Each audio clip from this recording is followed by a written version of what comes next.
Hello there, and we are live. Yeah, ladies and gentlemen, you are welcome to another episode of Real Talk Premier League show. But of course, it's not going to just be a Premier League show. It's also going to, get into other borders of football, Champions League, Europa League, all this stuff. Yeah, but our main focus today, right now, and it's the Premiership. I mean, that's where we're going to start from. But see, yeah, people, yeah. I mean, you guys see the person sitting in front of you right now. I mean, this is one of my long-term friends in YouTube space. I mean, me and this brother, we have such a very, very, very good chemistry together. We've done shows together. We've got into some, heated arguments, if people would say, but me and him still, still come up all laughy and it's all cordial between me and him. And yeah, of course, it's my brother. So yeah, guys, welcome to the show. Not a person than Wolfang Yeah. Division. Isn't there? I was Chelsea fan. Talk to the people. He doesn't get a pull because he's not a goner. But he's a Chelsea fan. Still an enemy. Where's my brother? How talk to these people, my brother? Man, welcome to the show. How you doing, brother? I'm good. Yeah, me and Tony are good frenemies. We're not enemies, we're frenemies. You know what I mean? Like one of those. Exactly. I don't think me and Tony have ever actually had a heated argument or anything like that. We've had heated debates, but I wouldn't necessarily have ever. Heated debates. Yeah. Yeah, he's never called me a name. Heated debates. But yeah, man, it's good to be here with you again, man. Long time, and man, long time. See, people, I was to start a different show with my brother Wolfgang, but again, because I couldn't commit to any show because of my refereeing duty, so it became so difficult. And that particular show, it's not something I want to do now, and then I'll do maybe 2 episodes later in 3 months. No, because I really respect this brother. I started some few shows, but those shows I've encountered some problems too because of scheduling matters and scheduling issues, and that's not what I would like to put my brother through. Because I mean, it is what it is. We all have busy schedules, yeah, but. I mean, if I can get him on some shows down here and he can get me down on some shows on his side until we can be able to come up with something more, something that we can easily plan maybe from next season, then we can bring you, a show that we can actually keep to a schedule. So it's better we start it up by next season. But my brother, man, talk to these people, man. You're trying to make excuses by making it sound like me and you need to fight. It's just you, bruv. You need to find the time. Like you do your normal job, your refereeing job, your. Why are you talking to me like this is my fault? I've been sitting the way back since Christmas. I've been waiting to hear from this guy. No, it's just life gets in the way. Yeah, man. Mad season so far for both of us in the European semi-final. Even though yours is more important, right, in terms of the Champions League. Tony, man, what happened to Arsenal in the league again this season, man? What the hell? What happened to us? Jesus Christ, we were set. You guys, jeez. My brother, man, my brother, it's such a shocking case, man. I mean, since the last time me and you really, were really vibing in the season, it's been a long way. It's been a long way from home. But we'll delve into all that. But first of all, let's first start with the Premiership today. I mean, justice could start from there today. Guys, DJ Crane, is in the house. Big up to DJ Crane. Whenever I have DJ Crane here, I feel happy because I know these days he's not a soldier. Yeah. Of Wolfgang Division. I mean, anytime you go to his channel, he's always there. I can see him on my channel. It's only good that you can bring him out down here today. Aces is also down here. Big up to Aces. He always says I don't have the answers, but I mean, I had the answers for the Real Madrid match, innit? See here, people, here to there also. Another big member of this channel is also down here. Shout out to these guys here. And please smash up the like button. Remember, Wolfgang Division is family down here. Subscribe to that channel. See, man, let's start from Manchester United. I mean, that was the loss. That's the odd one out today in the series of the matches we had today. Come on, man. I mean, just give us perspectives, yeah. I mean, to this Manchester United Wolves, like, how do you see it? Mathematically, they're not going to go down, but I mean, 15th in the league, shocking. Only thing they have right now is they're in the semi-finals of the Europa League, and of course against Athletic Bilbao, which is a very big opposition, at least to the level of Manchester United right now in the Europa League. Take us through, I mean, what's your stance on Manchester United and losing today 1-0 to Wolves, man, at Old Trafford, Wolfie, at Old Trafford. Well, I was just about to say it's the symptom of the modern United, isn't it? Really, really true. Is anyone else sitting there thinking now Ten Hag was doing a really good job there to be doing what he was doing? To be honest, fighting on for trophy, winning titles, you know, like, yeah, man. But yeah, I'm not being funny. They need a massive reshuffle, didn't they? And they're going through, if you want to call it a transitional process, but not even I expected it to be this ugly. But look on the bright side. Only Spurs can out Man United at the moment, and that's exactly what they're doing until tomorrow. So yeah, but on Man United's front, I'm not being funny. I kind of expected that to them to lose because they've been so brittle in the Premier League recently. Don't get me wrong, their European comeback over on Thursday, it was good. They done it, but Leon were down to 10. It was in deep in like extra time, and like, you know, of extra time, for what I understood, because it was in the 21st minute that they scored their winning goal. So, like, oh, bro, I don't know what's happened to this team, man. Like, I don't know how you can get a team that wins a trophy two seasons in a row, and when they bring in a new manager that's supposed to be tactically more aware, and he doesn't look like he's more aware. I'm not sure if that's because of the personnel. He's got rid of people like Rashford and stuff. But to be honest, that midfield needs to be rebuilt. That defense needs to be rebuilt in places. You know what I mean? Man United are in big trouble. Wolves, on the other hand, they're on the up and up right now. You know what I mean? Stan Larson, I like him as a player. They've got a mean guy up front that can hold up the ball for them, fight for them. They've got technically good players. They've got Cunha as well. You know what I mean? Like, they got players that can play. So, you know, I wasn't expecting them to win 1-0, but I could see Wolves maybe winning a 2-1. But it's just modern United, man. They've fallen so hard recently, and long may it continue. It's modern United. I do agree with you wholeheartedly. I do agree with you. But again, I mean, Man United have lost 15 games. Bro, these are shocking numbers. Bro, yeah, bro, I can't remember the last time Man United lost 15 games. Bro, it will date you back to maybe in 1990. I mean, if you go way back, yeah, bro, it's shocking, bro. The last time they lost 15 games.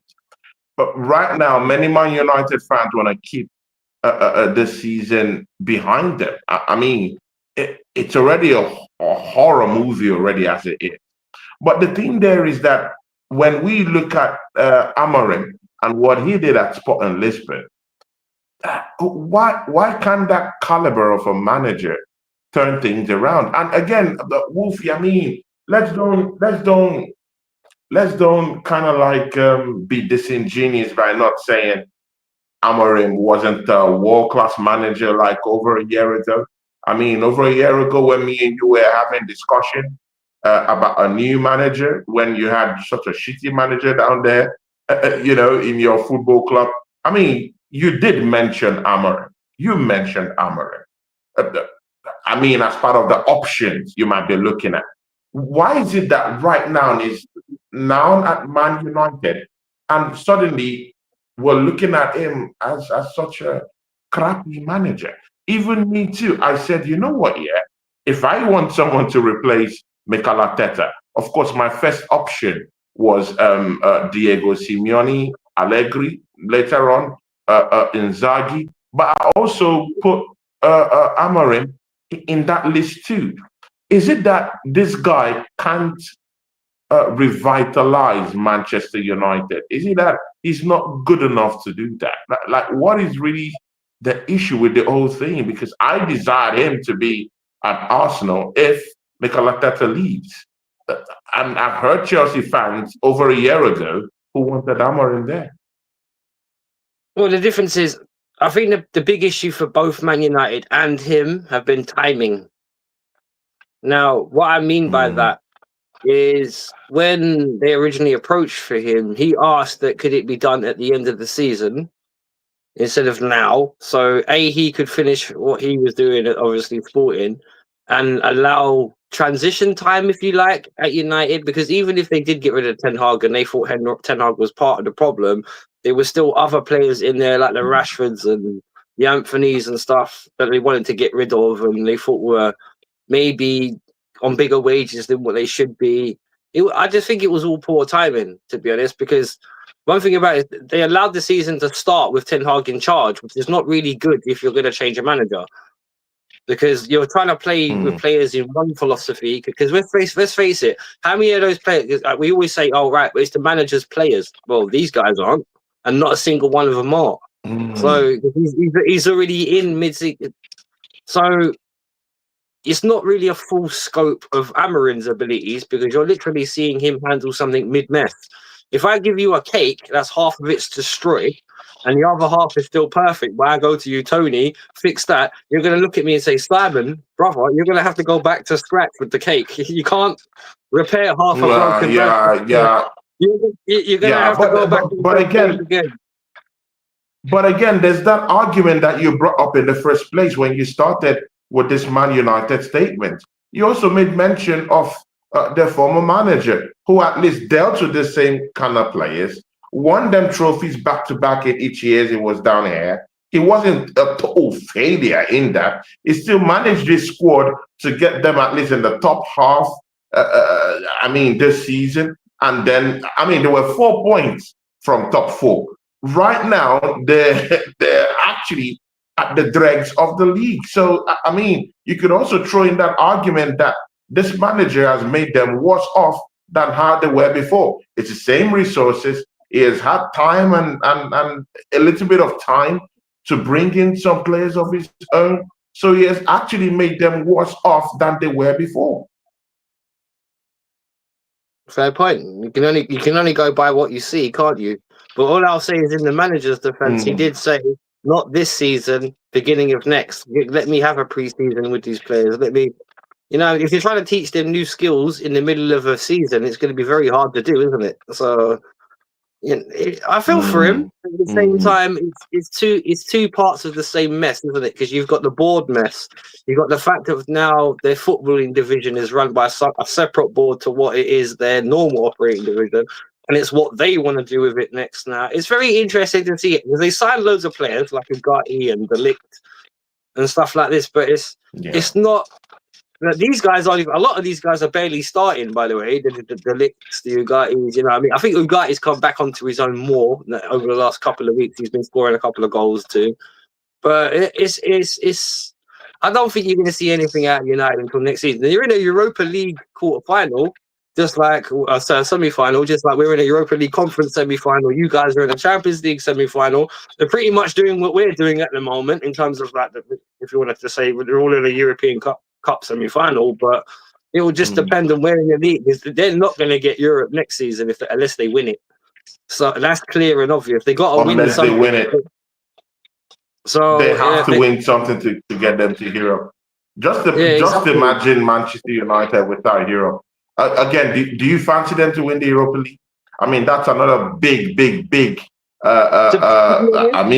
situation for them. They have to play the toughest. We have the toughest team down there remaining in the Europa League, which is Athletic Bilbao. It's a Spanish team. Athletic Bilbao, they've been Real Madrid this season, so they have 1 or 2 players that are down there, especially Nico Williams, who I really do like from the wings. I mean, he just won the European Championship, was it not last year? Bro, they have players that can actually harm Manchester United. And when you watch that comeback, you say, is it that these European teams are this washed up, that a very dreadful Manchester United team that can't even beat Wolves is actually smashing up Lyon, beating up Real Sociedad, and getting to the semi-finals of an elite European competition. So, I mean, you could throw in that argument that just maybe this European team aren't really what they used to be, innit? No, like you just said it though. But what a lot of those teams, like you mentioned, like Sociedad, how many years have Sociedad been in Europe? Not many. So you know, what I mean, like, you could argue Not that they're many, lucky. but in recent years they've been in the Champions League, though. What, Sociedad? In recent years, they've been in the Champions League. Yeah, Well, they've been around for a little bit. yeah. Right? You wouldn't necessarily say they're title contenders in any of them, would you? You know what I mean? Like, they're not really. No, way off.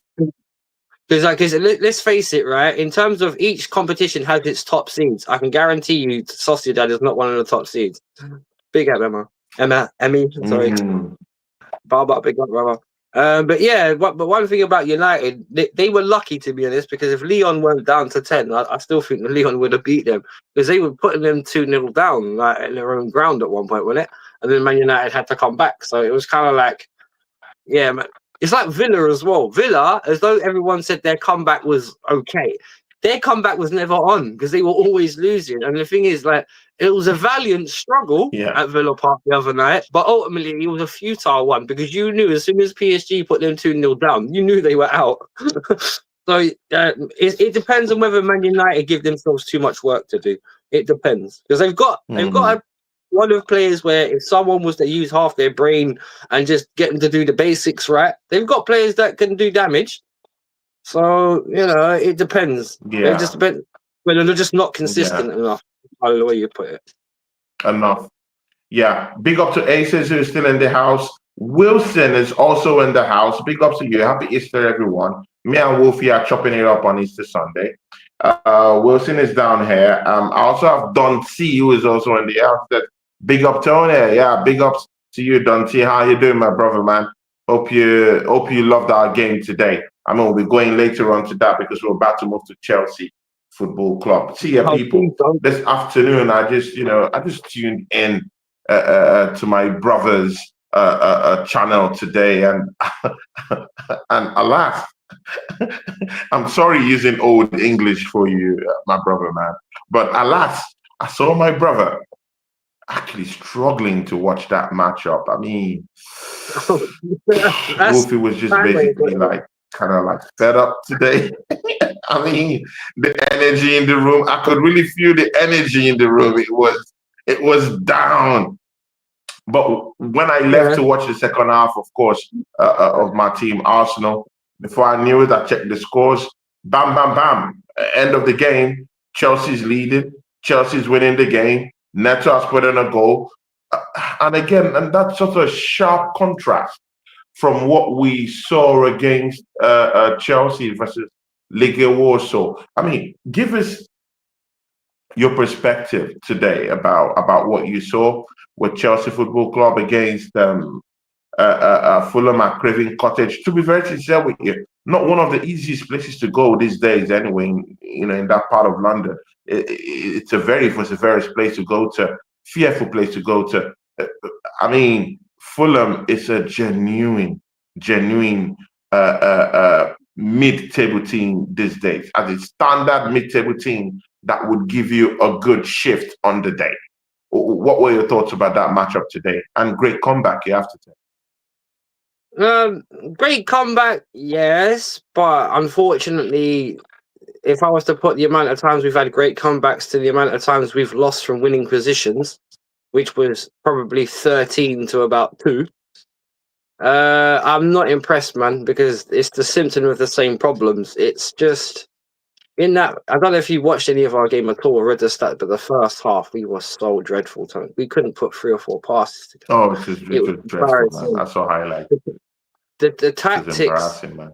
It was Cole Palmer, right? I know he was involved in the build up to the second goal, But I swear, the reason why Cole Palmer has become such a dusty footballer is because of Enzo Maresca. And the reason why that is the case is because when he was under Poch, at least he had a free roam where he could drift from the centre to the left or the centre to the right, wherever the space was, and he would find these little pockets and he would score goals. He is a goal-scoring midfielder. We all know that. That's what we've seen from him. He can get assists, but being a playmaker isn't his forte. The fact he's been pushed as a number 10 and forced to stay in between that sort of line, he's been given a job that he can't do. Because unfortunately for him, it's not in Cole Palmer. Right, and I can only sum it up like this, right? With Cole Palmer, he gets the ball and he looks up at to where to see where the goal is, and then he'll try and beat a man. And if he can beat a man, he'll try and shoot. And then nowadays with Cole Palmer, because he's got doubled up on, he'll try and beat a man. He'll look up. He'll try and beat a man again. It won't work. He'll turn away and he'll pass to the side, and it will completely slow and kill the momentum of the attack. Because he's no longer the one on the end of things anymore. He's the one expected to create it, which doesn't suit him. Yeah. To be fair, it really doesn't. He's not that kind of creative midfielder. Because one thing about it is, and this is not a criticism of him, it's just, for what I've seen, one aspect that all true playmakers had, a player that keeps the midfield ticking over, is that when you get the ball, you already know where you're going to pass it. Palmer does not have that. If you're looking up only after you've got the ball, then you're not a playmaker. You're not tuned that way. So, unfortunately, for some strange reason, Enzo Maresca likes to use all of our wide players as inverts when it doesn't suit them. Gusto was one of our best players last season, shadow of himself. Reece James, even though he's returned, has been, I don't even know how we could Reece James since he's been back over the last year. He's kind of like, it's not the Reece James we remember, if you know what I mean. Like, but again, when you're looking at it from that perspective, what would you say is really the cause? Because when Maresca was winning games at the start of the season, at the time we even started saying he's even a genuine challenger in the Premiership. I mean, where did it all wrong for Chelsea Football Club? And again, of course, I hear that criticism of Cole Palmer, but at the start of the season, he was creative. He was one of your biggest creators. It was one of your biggest assisters in the league. I've forgotten how many assists they had at the time when me and you were talking, but he had several assists at that time. He scored so many goals at that time. So when he's scoring goals, when he's also your creative spark in the team, through which you get any kind of creativity going on, what's really the bigger issue playing him as a playmaker? If he can create chances, if he could score goals, then it's also in his house to also be a playmaker. I don't know. I'm just saying it, hypothetically. No, I know what you're saying, but the thing is, you've just got that in the wrong order, because you're talking about, you said create chances and score goals. You've got that the wrong way. You're talking about Cole Palmer. His instinct is to score goals and then pass. That's the reason why he's not a playmaker. Because if you've already got an eye for goal yourself, you're not really thinking about passing to anyone, are you? Don't get me wrong, that's good to have. You know what I mean? You need selfish players like that in your team, people that want to take responsibility, that want the ball at the feet, they want to shoot. You need that. That's probably the one thing maybe my team lacks it, because obviously Jackson can shoot, whether he'll finish or not, it's different. You know what I mean? In Cuckoo, I feel sorry for him as well, because that's another player that's suffered under Enzo as well. The system that he wants him to play in just doesn't work. And I'm not being funny. You said about earlier on in the season where people were tight in contenders. That's a false position, because as soon as we started losing players for injury, and we lost a ton as well, like we kind of got our system worked out, because people just started countering us again. And that's all they had to do, was just counter us, catch us in transition. And this is one thing everyone knows is true. How many times have you seen Chelsea concede goals recently where they're caught in transition, the opposition player beat one defender and they're straight out of the goalkeeper? There's no cover. That's true. That's true. So your defense has to take the blame for it also. No, your defense also has to take responsibility for some of the shambolic performances also. Your goalkeeper too. You don't have a solid goalkeeper too. I mean, that Chelsea Football Club, in that stature of a football club, Champions League winners, Premiership winners, multiple Premierships. you should, bro, you should be able to get a decent goalkeeper. I really do think that part of your We biggest did have problem one. in the league is your goalkeeper. Sanchez is in no way Oh, near a right, Tony. world-class goalkeeper. So, Right, I right, mean, when Tony, you're Tony, looking Tony. at Let these me ask you a question. criticisms also, you also have to look at what you have or the resources you have at the back. Right, right. So, Tony, let me ask you a question. This time last season, was anyone talking about a Chelsea goalkeeper? No, they weren't. You know why? But, You know why they brother, weren't? 'Cause I mean, Sanchez have actually had gaffes everywhere, and Isabella had no, gaffes everywhere. I Tony, mean, Tony, Tony, Chelsea answer my haven't question. recruited a Yes, we natural, did. a natural, a Tony, listen to me. natural top Petrovic, top two, top Petrovic. three, top five goalkeeper in the world in the last Yeah, but five, we're not going to 6 get that right seasons. now. And Yeah, I get when that. you have when you are Chelsea Football Club, you deserve more. Don't you think so? Yeah, but we had that in Petrovic, which is the goalkeeper we were expected to start the season. And Enzo Maresca again, cue the 11-point championship, man. Yeah, taking Sanchez back into the team and taking Petrovic out, then sending him out on loan. Yeah, that's another reason why I think this guy's crazy, to be honest. Because Petrovic was a thriving goalkeeper at the back end of last season, and he was good. There's no one that saw Petrovic play back end of last season and thought he was crap, because we weren't having this goalkeeper debate at the back end of the last season. That's the thing, and I can tell you that in-house as a Chelsea fan, no one was talking about our goalkeeper at this time last But season. he's not Raya level though. He's not Raya level though. He's not Kelleher level though. Wait, He's stop. not Alisson level though. He's not Edison level though. Yeah, wait on a minute. Wait, define that, because what's Raya and Alisson? What's the difference between their levels?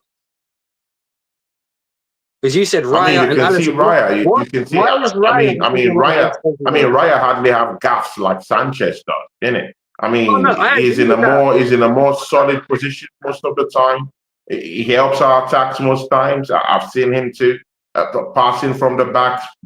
I mean, his saves, his football acumen, everything is cool around him. Yeah. Of course, Right. he has some little, nitty gritty to iron out, but he's not. I don't think he's of the same.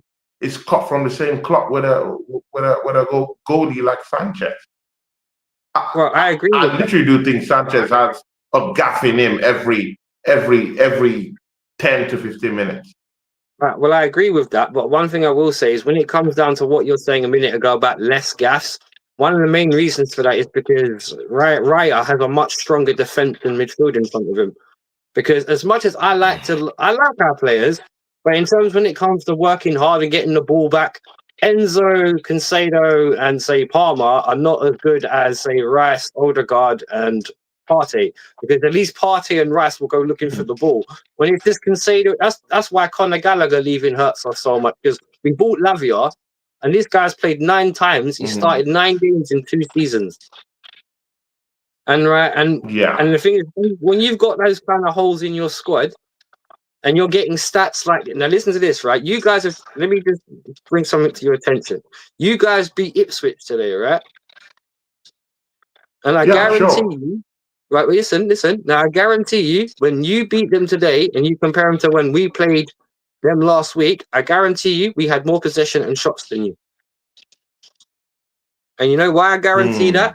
Because when it comes down to it, there's like what's the expression? There's a staleness about our play. It kind of goes back to how it was for you guys maybe a couple of seasons ago, when it was just sideways, backwards, sideways. There's a staleness to it. And I think that's down to, because listen to this, yeah. Do you know when we played Ipswich at home last week, right? We had 75% possession. But they beat you. They beat you. But they beat you, right? No, they beat you, we right? drew. No, we drew. No. I mean the reverse fixture. When you play them at Ipswich Town, they beat you 2-0. Yeah, right? I think they beat us 2-0. Yeah, they beat us 2-1. Or 2-1 or 2-0. Either 2-0 or 2-1. But okay, They won. But how are we having a team at home where we've got 75% possession and 36 shots and we're not winning? Bro, how do you even make that possible? How do you get 36 shots at home and 75% possession and not win? Someone explain that to me. I mean, then that's a bigger question for your attackers down there, right? I mean, Jackson. I mean, for some time you don't want to criticize Jackson. It's not just no. Tony, you can talk about the players, but let's be real about it here, man. What all I can simply say was that, when you haven't got proper tactics behind you anyway, you can, or motivational tactics, I should say, because you can't tell me anyone thinks that people ask me, do you think they're genuinely playing for him? Yes, I do think they're genuinely playing for him. But if you're playing for someone who doesn't know how to motivate players and get them to buy into whatever style it is, you're done. Because you could be the best tactical coach in the world, you can be the best one-on-one coach in the world, man technicality, you can teach a man who's dribbling man management. Yeah. But if you don't have that motivational ability to bring the players like mindset into it, because we all know that 90% of football is the physical aspect. The little 10% is what makes it up brilliantly, you know? The 10% is what makes this special, and he hasn't got that. And this is the only Italian manager I've ever met that can't defend. Like even Di Matteo, could get the team to defend. I mean, you've considered a shocking 42 goals this season, man. Bro. Tony, that's shocking, and that's only in the league alone. We've conceded to draw or lose. Goals, bro. Tony, we've conceded to lose or draw 13 times from winning positions. 13 times. Bro, that's shocking, man. We have to admit that. People were saying about Man United's defeat record. That's a shocking statistic. But people were talking about Man United's defeat record. Imagine, Arsenal fans here, you guys were winning, and 13 times you conceded the result. You'd be pissed. And it's just and the way they said, and why did we have to? And this is another thing I don't like about it, right? It's the stubbornness. If you know something's working or not working, I should say, don't say stupid things. Like our manager, right? He turns around and says, "Oh, any goalkeeper kicking the ball long, regardless of situation, will be benched." So if he's getting closed down by 3 players and he happens to hammer the ball up to keep possession by not passing it short and giving the ball away, why are you going to bench him? And another thing about it, if you have genuine, and I'm pretty sure you guys have this earlier on as well, maybe, right? When you have ambition, don't get me wrong, we were never title contenders, not once. But when you've got your manager turning around and tell, the players are too inexperienced, they shouldn't be able to get into the Champions League, when there's no ambition, when you're already putting limits on your team, Champions League is not, football's not a priority. Hang on a minute. For any club like Chelsea, of course Champions League, because that's where you want to be. You want to be in the best of the best. And to have your own manager kill your own ambitions and then say some of the stupid things that he says, it's just... Yeah, I said this at the beginning. Christmas. I hear you. I hear you. But again, I still don't think it's only down to the manager. No, I know it's not down to. Tony. When you look at a team, Wolfie, some of your big time players, Wolfie, they have to step up on the big stage. Players like Endo, I mean, those kind of Enzo, sorry. He has to step up. He came in for big money. You have to step up when your team needs you. Jackson hasn't really stepped up.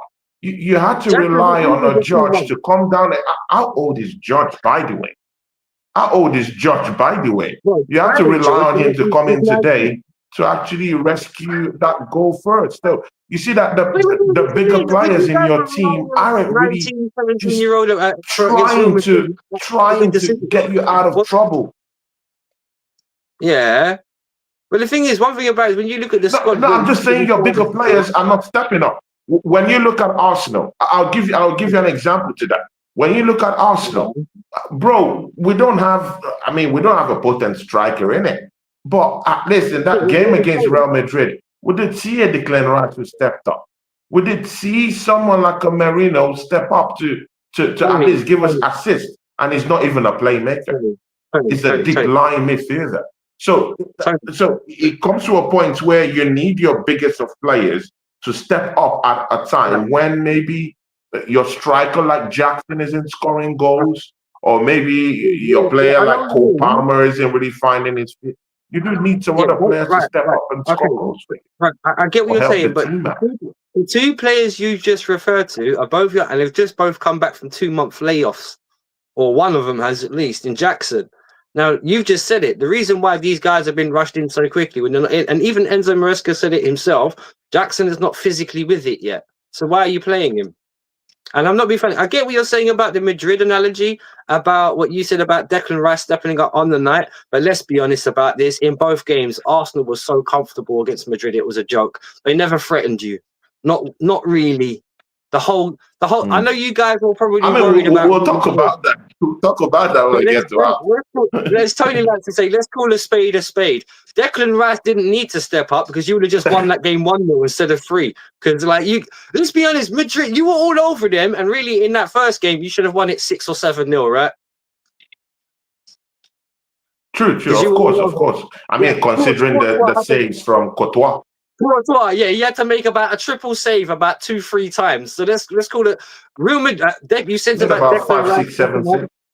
I get that, but Arsenal weren't like at the low point then. You know what I mean? Like that's not when you need to come back, for example. Like, you know what I mean? That's just, you just need to get yourself in front. But in terms of that Madrid example, because even the second game, you guys were comfortable. You won 2-1 in the Bernabeu. It was 4-0 on aggregate, 4-1 on aggregate. You know what I mean? That's not a struggle if you're winning both the home and away goals. Come on, games, excuse me. But I mean, Wolfie, you're actually just also saying the same thing that most gooners who actually didn't give us a chance getting into that match is now saying right now. I mean, we make them look like that. It's not hocus pocus. It's not some juju or some juju. No. I mean, we made them look like that. On a good day, you pair Madrid with any of all these pretenders in Europe, they'll smash them up. So Arsenal made them look like that. Tony. I mean, I don't buy into that. I don't buy into that vision of saying that Real Madrid. Listen. You misconstrued my point. Poor and they made it so easy. I don't know. No, Tony. They were missing 6 players when they played you. They were poor, bruv. They were missing their best defensive midfielder, half their midfield. Bro, I was missing. Bro, I have no strikers. And Wolfie, this is the same thing. You know, I mean, this is a healthy debate, man. Wolfie, this is the same thing. Bro, Kai Havertz, I don't have Kai Havertz. I don't have Jesus. Bro, because Saka is 50%. You saw him today. It took a knock today. Tony, they had a 40-year-old in midfield today. Yeah, I get that, but they had a 40-year-old in midfield. Do you understand what I'm getting at now? They had a 40-year-old in midfield. I'm not saying you didn't make them look silly. Like, I'm not saying you didn't make them look silly, but that's not but you got to remember, this is not the Real Madrid of Kroos, Benzema, and all them lot. Yeah, that team's gone. A lot of people forget that, and that's why I just said, like, look, you beat Madrid, you made them look silly. Yes, you did. Am I undercrediting you? No. But was that Madrid team the best? No. And good luck for Arsenal for the future, because you got PSG next. I think that's going to be a lot more difficult than what Real Madrid were, because their front three is dangerous, and they got a midfield as well. I'm not being actually. They've got a serious midfield. They've got, not like Madrid, where once you take Tchouaméni and Sudabas out of it, it goes. But yeah, credit to Arsenal. Oh, if you want to talk about the Madrid game later, that's fine. Good luck to them. But it comes down to, when it comes back to Chelsea, about the big players stepping up. Unfortunately, the players are too young to be considered the players that are supposed to grab the scruff of the net, and we let go of too much experience too quickly. Like the Conor Gallagher, like the Cesar Azpilicueta. We just don't have. Bro, we have an 18-year-old Miles Lewis Kelly stepping up in the biggest of stages, stepping up against teams like Manchester City, stepping up against teams like Tottenham Hotspurs in a very tense battle in the London Derby, in the North London Derby. This is a big match. To trust an 18-year-old Inter stepping up against a Real Madrid. I mean, why would you come up with that assertion that Chelsea, some of these players are actually not maybe old enough to actually grab the game that is Look, half of them have been injured, Tony. That was my point to you. Half of them have been injured. That was my original point to you about the players, because Palmer has been in and out for the last 2 months. Jackson's just come back from a 2-month injury. Neto, bless his soul, runs his socks off, but never really quite gets maybe the credit he deserves, because he is a goal threat and he does beat people, but he's never really in a position to do anything about it after 9 times out of 10. You know what I mean? Chelsea are just very unstructured, because you're comparing it. Because this is the thing. I know you're using your team as an example, but in terms of projects, if you like, yours is 500, like 500 mil, eight years down. Sorry, 8 years down the line. You know, it's true. No, it's true. Wolfie, you didn't need to go below the belt. Come on, man. No, You didn't need to. I mean, you didn't need to punch. It's not if this is about no. If you think this is about tit for tat, then you're in the wrong vein of conversation, bro. Because it's not. You're trying to compare us, because you said you guys are relying on Lewis Skelly. Okay, you relied on Lewis Skelly against Arsenal, against Madrid for Arsenal, right? We used Tyreek George to get us an equaliser today against Fulham in a London derby, our biggest West London rivals. So you talking about certain players don't step up in certain occasions. I kind of can't really accept that, because what you're talking about is a well-structured team with at least most of the players fit, considering only a striker missing. We've had most of our back line injured. Bader Shields only just come back. Fofana's only just is still out. He may never come back. Reece James has only just come back. We don't really have another left-sided midfield defender, if you want to, other than Cucurella. If you want to put Levy Colwell, who's Levy Colwell is finicking useless. I don't want to hear nothing about. We bench Tosin for this guy, and Tosin's a way better defender. Like, it's not. You know what the problem is, yeah? It's not, again, and I go back to the manager, it's not that the players are that bad. I just think with the players we have and the way the manager's using them, it does not suit them. People talk about Jackson being a striker. This guy's an inside forward. He's not a striker. He's not an out-and-out striker. Everyone knows that. Just like you guys were crying out for it. We've been crying out for a striker just as long as you have. Why is we got, bro? This is how deep it went, and this is why I said our finished season was done before it even started. If you go back to what I said about at the end of the summer transfer window, how we got linked with Osherman and Tony, we had bids for both of them, and then we got none of them. This is all just the stack of cards coming down on itself. You know what I mean? For me, this was all perfectly predictable. Because let me deep it, right? Think of Chelsea's squad last season, then think about this, right? You take out Thiago Silva. You take out Mikhailo Mudryk, you take out, say, Conor Gallagher, and you replace them with, say, I don't know, Tyreek George, Lavia, who's never fit. Let's be honest, I like Lavia. He is a talented player. You can see the difference when he plays.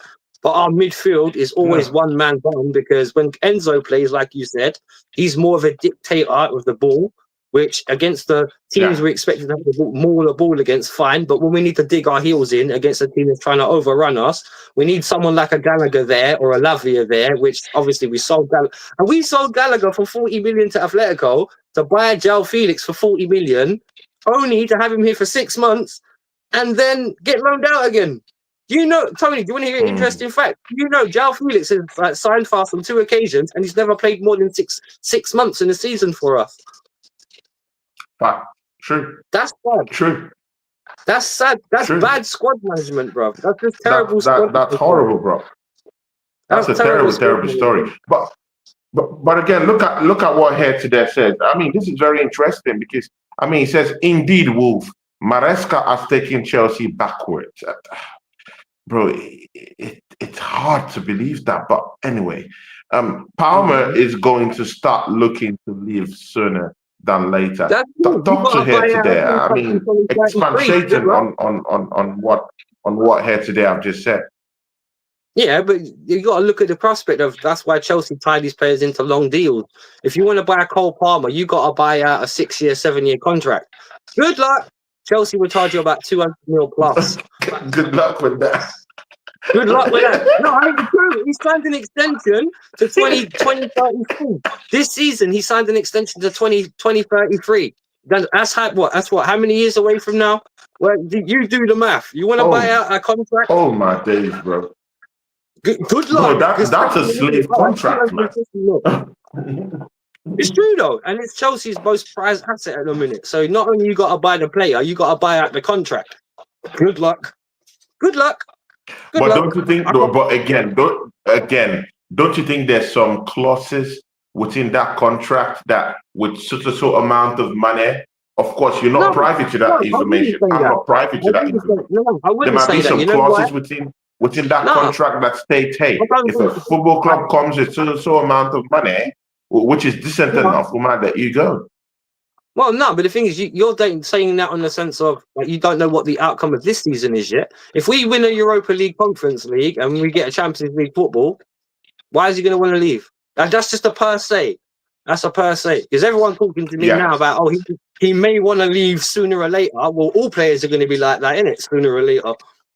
You know what I mean? So in that actual aspect, if you're talking about lack of trophies, if you're talking about lack of playing time, lack of success, you have to go more chop it into like more detail if you want to do it that way. But in terms of if you want to try and buy a Cole Palmer with at least for the next couple of years, it'll cost you 200 mil plus. Good luck. And by the way, with the way world football, with the way that's true, it's true. Good luck to that. Look at Isaac, Tony. We know everything. We know a team like Arsenal could afford Isaac, Chelsea could afford. The only reason why we just don't go, here's this amount of money and we'll pay that is because of PSR. Right? Because if we spend over the amount we earn, otherwise we would just go, here you go, here's the money, give us the player. So, you know what I mean? You got to test within your means. And Chelsea are rebuilding right now. So, and if we're not going to give Osherman 200 grand a week, then boy, I don't know, bro. Because we could have. A lot of people forget that, you know. We could have signed Osherman at the beginning of the season, and we didn't. Okay, I'll give you perspectives into this. This is our last,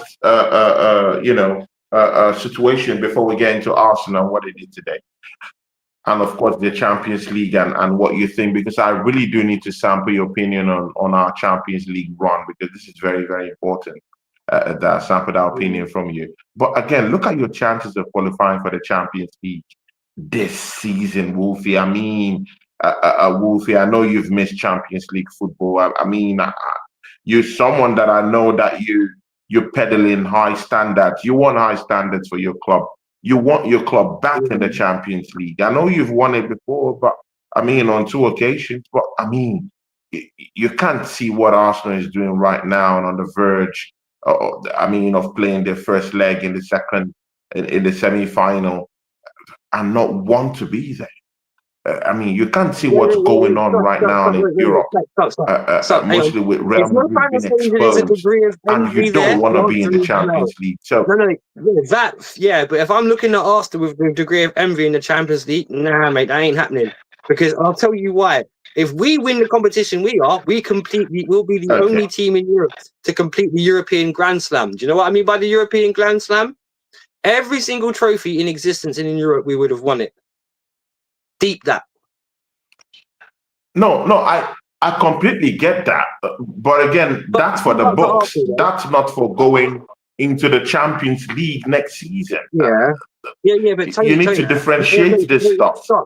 If you ask a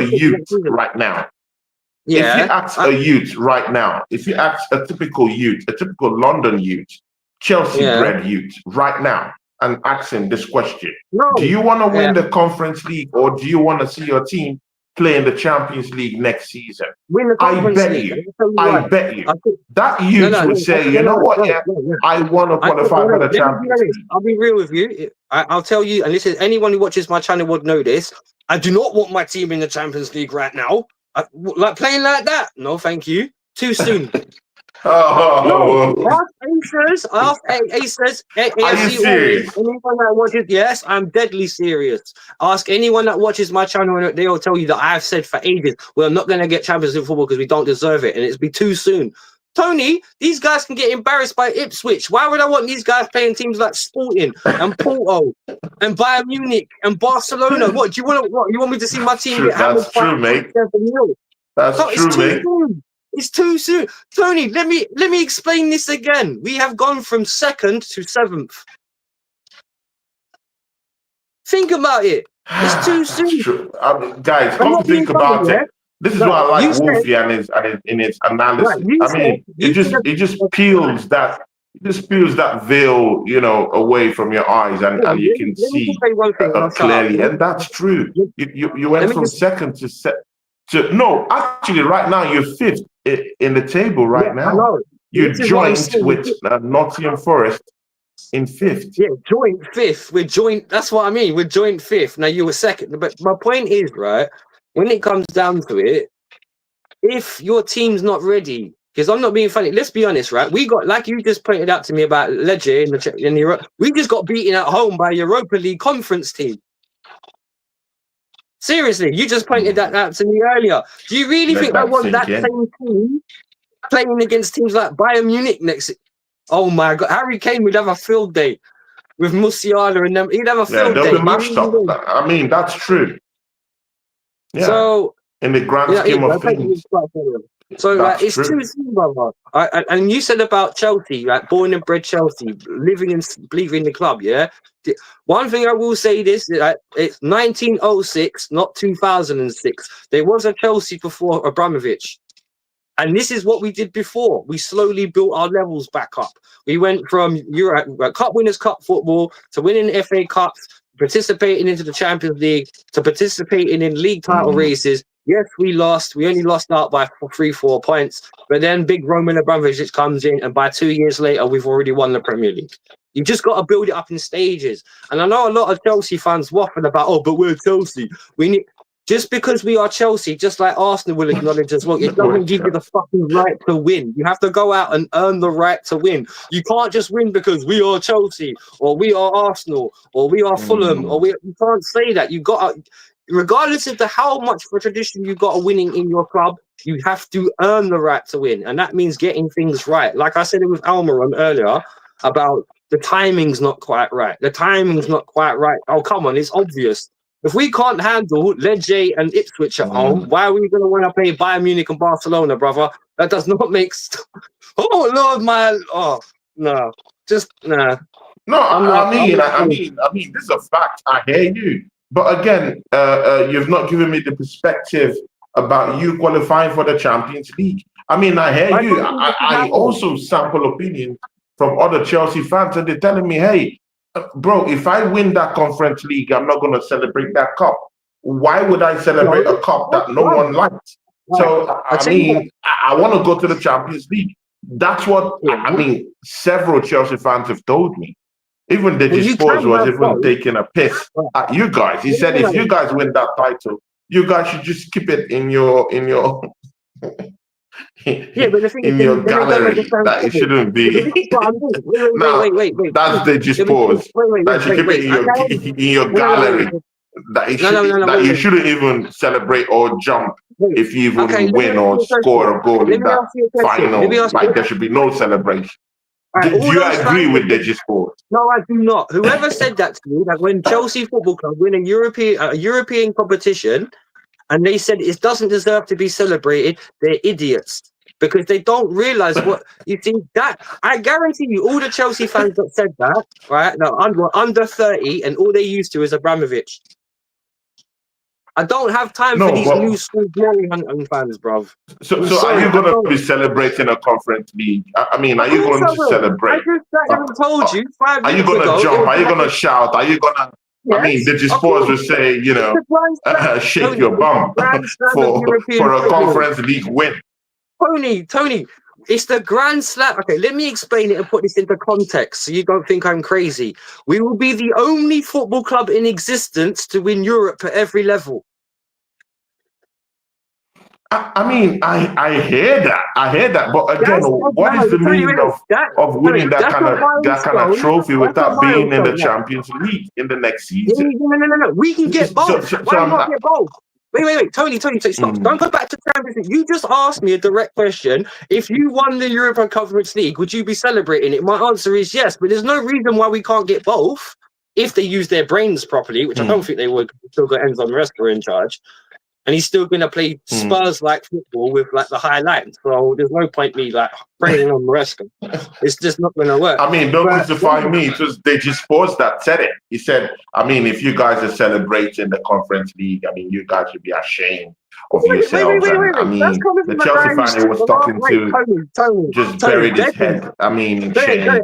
So, but again, bro, it's not me. I just want their perspectives from you, my brother. Tony, no disrespect to Deji, yeah, but what would Tony know? What would Deji know about winning trophies, regardless of how useless or whatever they were? The last cup they won. He's won the Audi Cup. Deji has won the Audi Cup. I mean, stop. Are you gonna shit on the Audi Cup? Because if you shit on the Audi Cup, then then it will be hypocritical for you to say, "Hey, why are you shitting on the Conference Cup?" I mean, come on, man, guys, let's all be shameless. I hear you. What have I said to say? I ain't said nothing shameless. I know, right? Deji Spurs, he'd be lucky for Spurs to win the Europa League, let alone be in it right now, because they're doing nothing right now. Yeah, man. I don't know where Spurs fans get the right to turn up their noses at trophies like it's beneath them because you don't win trophies. So what are you talking about? I don't get it. That makes no sense to me. That's like, all right, wait, okay, I'll give you an example. Here's how you the arrogance of Spurs fans. Newcastle are a bigger club than Spurs, and if Newcastle can celebrate winning a Carling Cup, why can't I celebrate winning an Europa League conference? Exactly. I get that. A ding dang too. I completely get that. I mean, it's not me, it was Deji Sports that said that. So I mean, I just wanted to throw that as a bone, to you to chew on. But I mean, no. I'm not chewing on you. What I'm just saying is, for what you just repeated, that's all I'm saying to what you said. Deji said. I'm not saying that directed at you, but it's weird because if you actually look right, would you have told a Newcastle fan not to celebrate their trophy? No, you wouldn't. So why would you tell a Chelsea fan not to celebrate the European Cup? That's like, I mean, he's just talking about the level of that cup with the level of your football club. Chelsea Football Club is such a big football club that you shouldn't be. I mean, you should be in the big leagues. You should be in the Champions League, and that took me to that question about if you are going to win this trophy, would you sacrifice Champions League football for it? I was just asking the question. And again, it also falls back to the same thing we were talking about, the hypocrisy in this whole thing. Because we were talking about, even you today, you did mention about Manchester United today, that they've won trophies for back-to-back seasons. And right now they're scraping in the dregs of the league with no Champions League football. They might be in this European League, but there's nothing sure. I mean, they can't even beat Wolves. How can they go on and beat Athletic Bilbao? So we're not even sure about it. We don't even think they can get into the Champions League. And this is a team that won back-to-back titles for the last 2 seasons. Yeah, but they're not under the same manager, though, are they? That's the problem, isn't it? Chelsea have changed managers a couple of times, didn't it? Chelsea have changed managers. Chelsea or Man United? Which team are we? Because you just said Man United, so we talking about Man United. No, I'm talking of Man United, but you said they've changed managers, but so have Chelsea done too. Chelsea have changed managers too. Yeah, but we didn't change it mid-season. They did. Like I just told you, it's a transitional period. They've done the timing of it wrong. That's why they're suffering so badly. I never said that because you said about the titles they were winning. Yeah, but this goes back to the analogy of maybe Ten Hag's a better manager than Almiron. I'll let you decide for that. Because if he got them playing at a much higher level and he got them winning trophies and their league positions are better, then the proof's in the pudding. You can't argue with a higher league position in silverware, really, can you? You know what I mean? I'm going by what I'm seeing. It's not a counterpoint to you. No, you can't argue that. But again, why I use that analogy is that some new school fans will say, you know what? Yeah, I don't want the Carling Cup. I want Champions League football. If Carling Cup is going to stop me, if winning the Carling Cup is going to deceive my team into believing that we're such a good team that whoever that was, and then next season we can't get Champions League football, then what is the need of winning a Carling Cup without getting to the Champions League? Right. Whoever, I mean, okay, any Chelsea fan that snubs his, okay, basically you're trying to tell me that some of the Chelsea fans that you've spoken to snub trophies. If you're snubbing any kind of silverware whatsoever, no, not snub trophies. They would rather go to the Champions League than have this particular Conference League. Yeah, but hang on. But as a Chelsea fan, our success was built off of the back of a Carabao Cup. So what? Know your Chelsea history. When Jose Mourinho came in, he won a small trophy before he won a big one. And with this young squad, they're going to need to win a small trophy before they win it. This is what I love, bruv. Like, you see, this is what I love about what you just said about the interpretation. They see the end goal and nothing in between. Absolutely nothing. I hear you. That's like me going up to you and telling you, give me a sweet. But you go, Simon, we're not in a shop. Give me a sweet, give me a sweet, give me a sweet. It's like, but Simon, we're not in a shop. Like, what do you want me to do? Bring it out of thin air? You know what I mean? It's the same sort of analogy. Because they talk about standards. Yeah, all right. When Chelsea were building their standards, were you watching the team? Probably not. I was. You know what I mean? I remember when Chelsea were a mid-table team in the 90s. So it just depends on how are you going to qualify for the Champions League? That's the bigger one. I mean, Manchester City have Aston Villa next week, and again, Wolfie, Chelsea have played most of their bigger games. I don't think you have any more bigger games. Liverpool. Yeah, we got Man United and Liverpool still. Come on, bro, you're going to smash up Man United. What about Liverpool then? That's the worst Man United team in 65 years. You're going to smash them up. But again, what about Liverpool then? But again, which other team do you have to play again? We got Liverpool and Newcastle as well. I don't think. Oh, you have. Oh, yes. You have Newcastle. You have Liverpool. Oh, my days, bro. You have Nottingham Forest away from home. Well, yeah, we got Forest as well. So, yeah, it's not easy, is it? Like, you know what I mean? Bro, man, it becomes interesting. There's the end goal. A lot of people aren't looking at it, but right, if we're okay, I'm not being funny yet. When someone comes out to me with a point like, well, we should be in the Champions League, and they've got no actual definition to their point other than saying, I want to watch Champions League football with my team in it, it's like, yeah, you don't understand the situation, do you? You know, like you know me, Tony. I like banter. I do like banter, but I like to tell it as it is. I like to call out the facts. I do not want to see this Chelsea team in the Champions League next season because I don't want to see them embarrassed 5 and 6-0 on a cold away night in Russia, you know, or wherever you want to play it. You know what I mean? Like, I'm just being real with it. This team is not ready. It is really, really, really not ready. My team, anyway. Yeah. I mean, I hear you. Wolfie, are you going to qualify? This is the fourth time I'm asking you this question. I said no. Do you fancy your chances going to the Champions League? No. Through qualification. We've got to play Everton, Liverpool, Newcastle, and Forest in our last 6 or 7. Nah, it ain't happening. It ain't happening. And Everton are one of our bogey teams. So it ain't happening. But wait, wait, Wolfie. Shout out to Paul Fowellers in the chat. Here today has been here. Big ups to you. DJ Crane is still down here messing up with us. You are 5th. Mind you, the UEFA is giving additional one space for English teams. I know. So it will likely be from 1st to 5th. Wolfie, you are 5th in the league right now as it stands. You are just a point within touching distance with Manchester City. I know. Okay. Newcastle is in 59 points. So you're just 2 points away from Newcastle, who is in 3rd place. There's still a big chance of you actually getting points to actually get to 3rd this season. I mean, we saw what happened to Newcastle. Newcastle dropped points against Aston Villa. They got smashed up this weekend. Why won't you fancy your chances of going to the Champions League? because of the teams we got to play.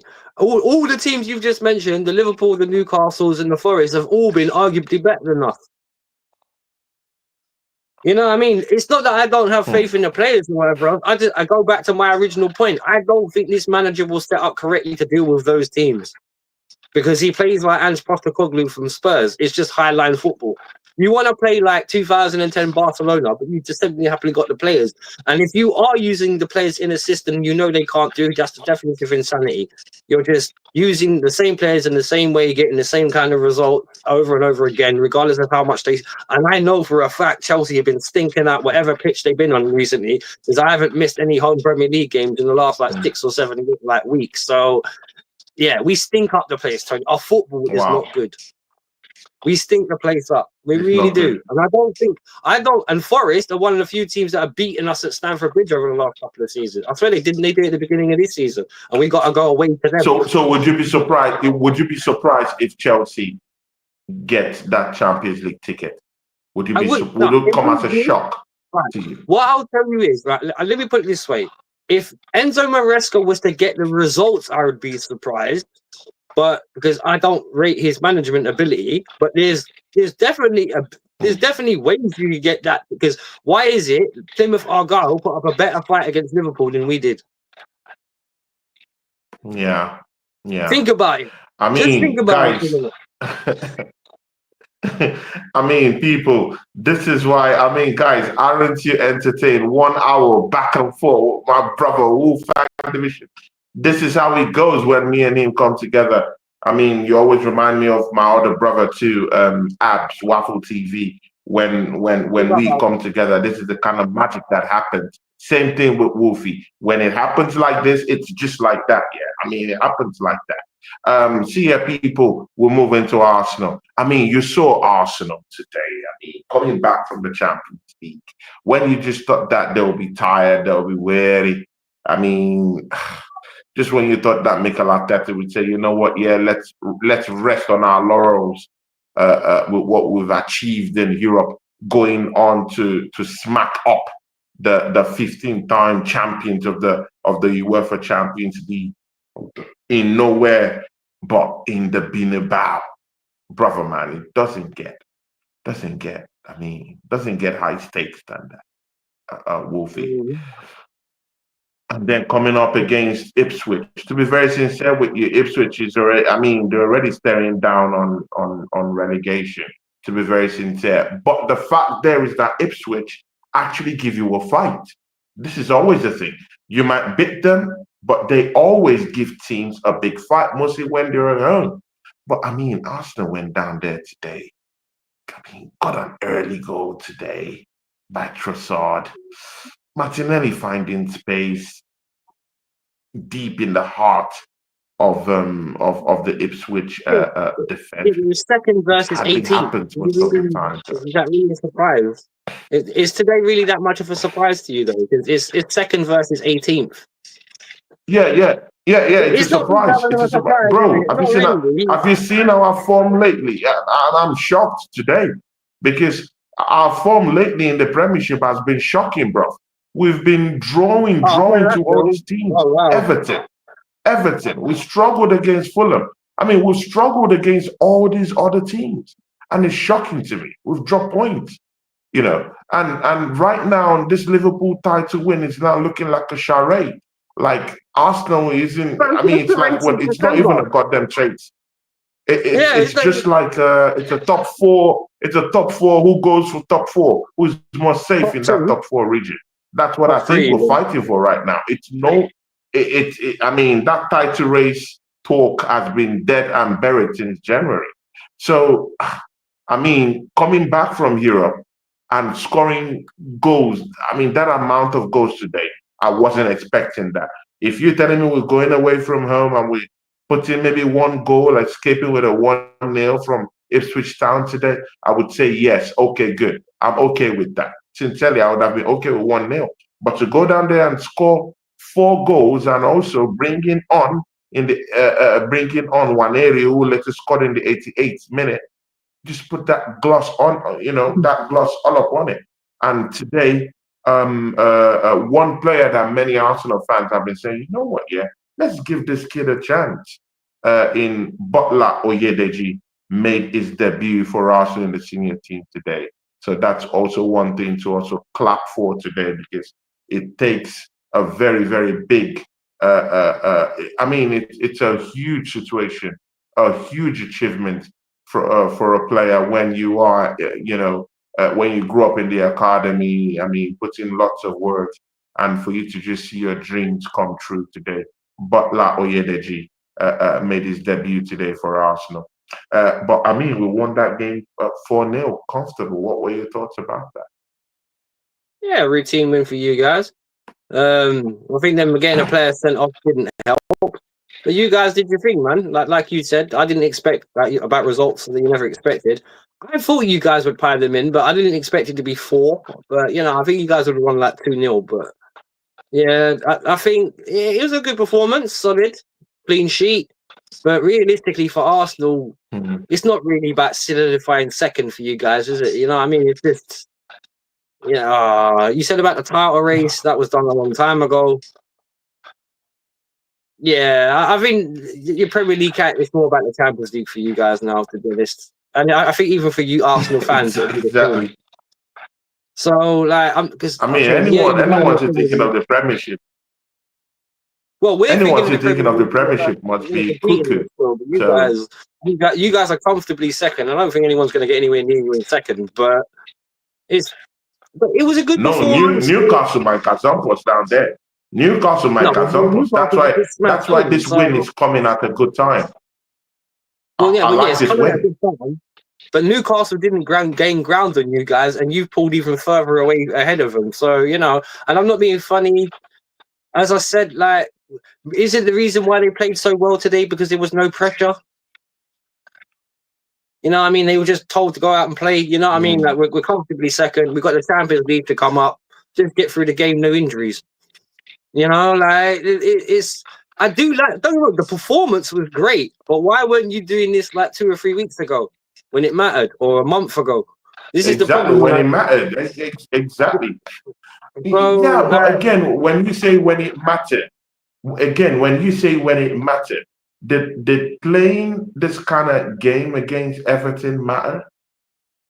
Did it matter? Because as far as I'm concerned, Arsenal have lost track of this title 6-7 weeks ago. So if you're saying we should go buck wild in that game against Everton and go on and risk our players, we might not be in the same position we're in with this Real Madrid situation right now. Well, not being funny. Yes, you will. I mean, it depends on how you want to look at it, man. I just really feel like we've lost track of the Premiership long time ago. So there was no need to even step up 3 weeks ago or 2 weeks ago. I mean, it's useless. What do you think? Because the Champions League is the only situation where we can actually dream of a trophy. So why go and injure your players against Everton? That's a very physical side. I mean, you could just see what happened today to Bukayo Saka. Easy peasy. That would have been 6 months on the treatment table. Wait, he's out for 6 months. You said? No, I said you could see what happened to Bukayo Saka today.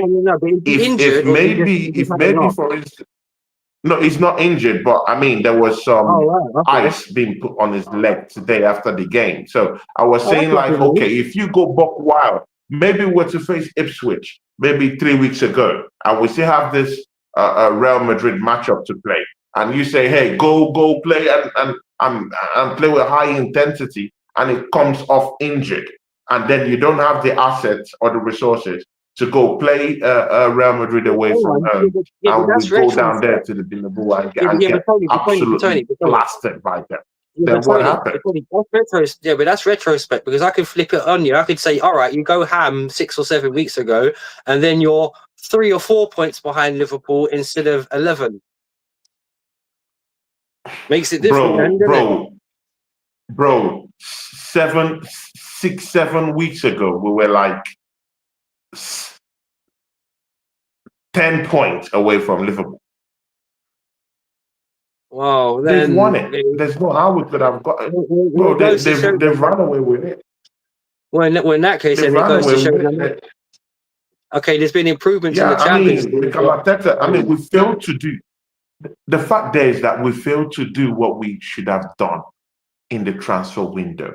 I mean, there's no way you can just bamboozle your way through to a Premier League title.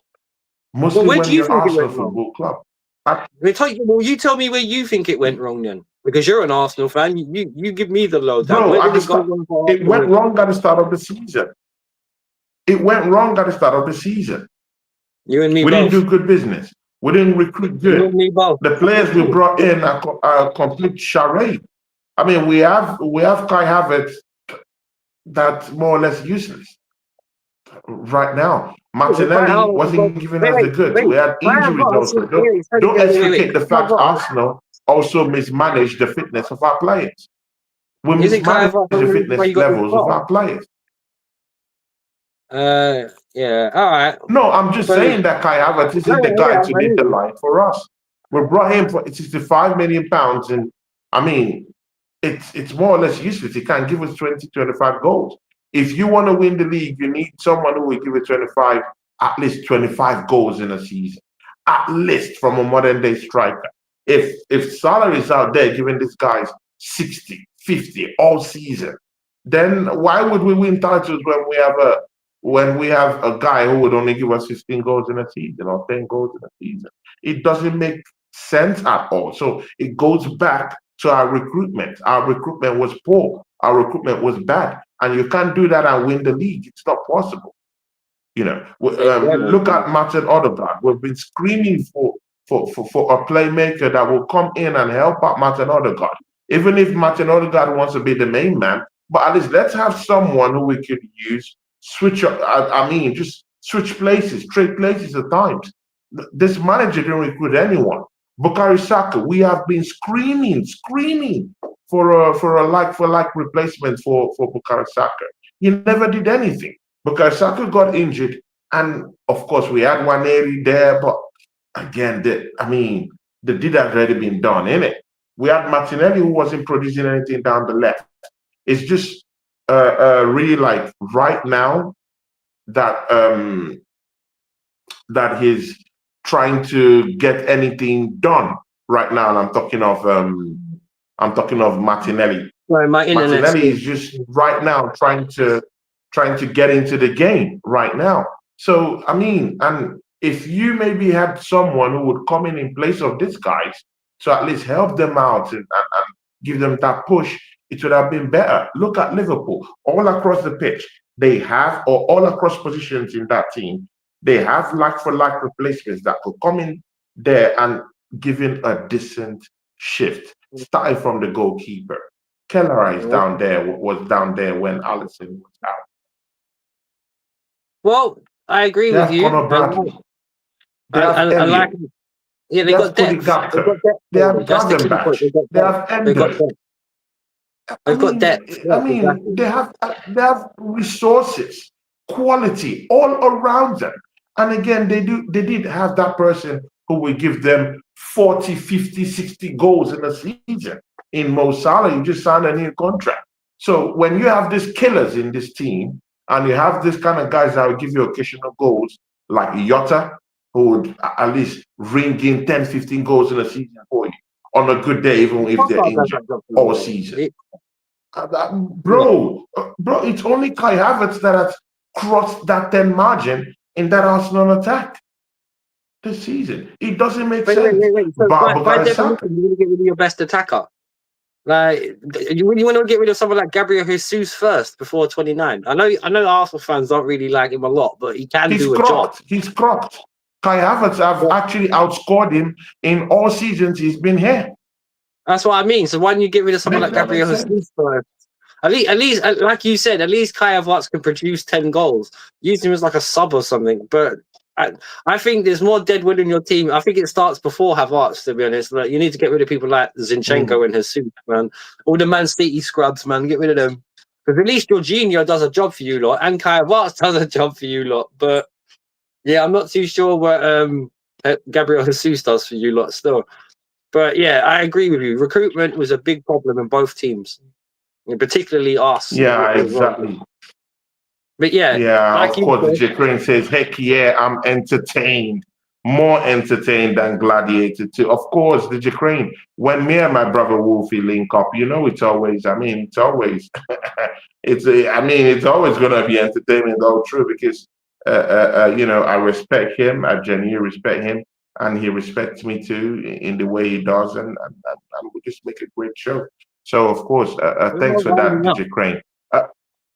Yeah, so that's where we are right now, my brother, man. So Liverpool running away with the title, we didn't do our homework at all. And Wolfie, please, I beg you in the name of God, let's don't remove the fact that Arsenal have been hard done by referees this season. There's no way we can, bro, it's clear. It's Arsenal was done. denied 10 to 12 points this season, easy, from refereeing decision. It's done now, Tony. Easy. We've had the same thing, bro. We've had the same thing. We've had the letters from PGLMO, just like you guys Easy. talking about. But not 10 to 12 points, though. No, but not 10 to 12 points, though. I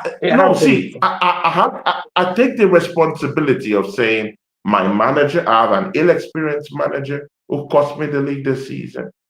Recruitment wasn't done well. All these things were the main problems. But again, it's too clear to extricate the fact that, refereeing issues were part of the woes that doomed Arsenal season this season, my brother. We have to get that out the line. All right, what 10 to 12 points, and it's been proven. It has been proven. Okay, No one is disputing that fact. But one thing about it is you're talking about the officiating, how bad it is. That affects everybody, and I'm not being funny. There are other teams that have been hard done by too. I'm not even talking about. It affected us at a higher level, though. It affected us at a higher level, though. For higher honours, yes. At a higher level. You didn't lose 10 to 12 points this season on refereeing decisions. I did. All right. Okay, well, I'm not being funny. I can guarantee you everyone's lost points on refereeing decisions. They've been genuinely quite bad, generally speaking, even with VAR, like 8-minute checks and all this kind of thing, have you? But unfortunately, that's part of the game that we play. I know what you're saying. I really feel like where you're coming from, because we've had letters from the people. We should have had a penalty against Brighton, blah, blah, blah. Yeah, it's all done and dusted. Just look forward, bruv. That's all you can do. Like, just drive on. Sometimes you got to say F the referees, and we got to take it into our own hands. And you alluded to that when you said about poor recruitment. And I don't know why you think Mikel Arteta is an inexperienced manager now, because he's not. He's had 4 or 5 years at this. It's not like he's fresh, like off the boat, as it were, using the metaphor. It's complicated. You're guys sporting director as well. You just got rid of Edu. You brought in this new guy, the ex-Atletico Madrid guy as well. You just have to. That's the thing when you make these kind of changes. You have to see how it takes, and it's not only until the season after you normally see these things take effect. So maybe with a different sporting director, you'll get a different approach. Who knows? But when it comes to Arsenal specifically, you guys have been crying out for a number 9 for like what? How many times have we been talking about it sitting there 2 years ago? About I can't even remember. We've talked about it lots of times. I've said it numerous times with Waffle TV. I've said it numerous times with you, my brother, Wolfgang Division. Even my brother, Salton Gurner. We've talked about this lots of times. Me and Ola, lots of times. No one seems to be listening. But there's a big news I have for you, Wolfie. This week, Victor Gyökeres was approached by Chelsea again for a summer move. And reports getting to us is that he has rebuffed those talks, and he has actually told Chelsea that he prefers a move to the Arsenal. What do you have to say to it? And it's all over not by Benjamin Sisko, bro. Like, we're not. Neither team is the biggest destination for either any ambitious players right now. Believe me, they're not. But you probably got more chance of attracting a tougher player than we do. I'll give you that. But Mate, No, are yeah. you no, you're Chelsea Football Club. Oh no, Wolfie. No, we're You're talking about Chelsea Arsenal. I'm Football talking about Club. Chelsea. What about Chelsea Football Club? What about them? You're Chelsea Football Club. I mean, you can Yeah. attract players if you want to. You've won Champions Yeah. League. I mean, Tony. Go back to the reality of bro. the situation. You've won Premier We could have League. You're a signed. big Okay. club. You're a big No, club. You can Tony. We're not attract acting players. like Tony. Stop. We're not acting like a big club because when we could have signed Osterman and all we had to do is offer him 200 grand a week, we didn't because all we wanted to offer him was 150. That's why we didn't sign Victor Osterman at the beginning of the season because we didn't pay him money.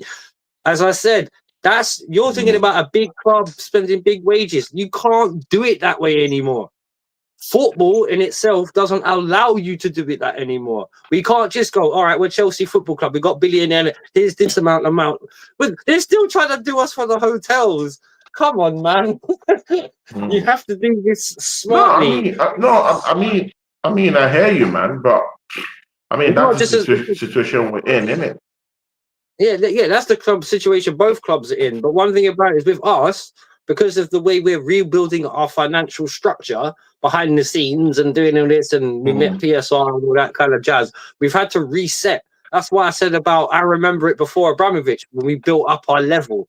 Slowly but surely, we built up our level. And that's what we need to do again. We need to get the foundation correct because I know that because let's be honest, with Chelsea, when we had to get rid of our owner and Roman Abramovich we didn't just have to refinance the club. We had to rebuild it from the ground up, essentially, in terms of the financial aspect, the business aspect, the directing and management aspect behind the scenes. These ain't slow, easy, done. Yeah, some people are waiting years to take. Look at our Man United. How long ago they've been brought up now? Like a year ago, 2 years now, with that whole Ineos rubbish, and it's still not even. This all takes time and is a process. I hate using the word process, but when you're literally rebuilding a club financially from the ground up, you have to do that. Yeah, it's a process. I mean, and I'm not I mean, it's especially now. And again, this is what makes it even more difficult.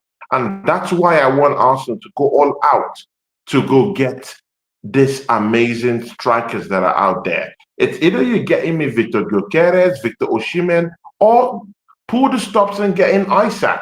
I mean, look all around Europe right now. How many hitmen are there right now out there? Quite a few, actually. I mean, even with your money, it's so hard to find the kind of players that will just come into your team and there'll just be that instant harmony, that instant success. You have to actually show on these people into this team. Look at Merino. He came to our football club. People didn't want him there. It took time before he could really acclimatize into the team. And now look at him. He's now getting a bit of traction in this same team. So, I mean, you can't just bring this guy from anywhere. European football is having such a big downturn right now. It's not like before, where you look all around you and you see talent. Where you see a Didier Drogba, you see a Thierry Henry on the other side. You see a Ronaldinho on the other side. I mean, all this wealth that you see Del Piero around, you see, lots and lots of wealth of players. Right now, it's not like that. You have to, in fact, right now you have to tap into your academies most of the time now, and recruit players in. Look at Mars Lewis Kelly, Bukayo Saka, another big example.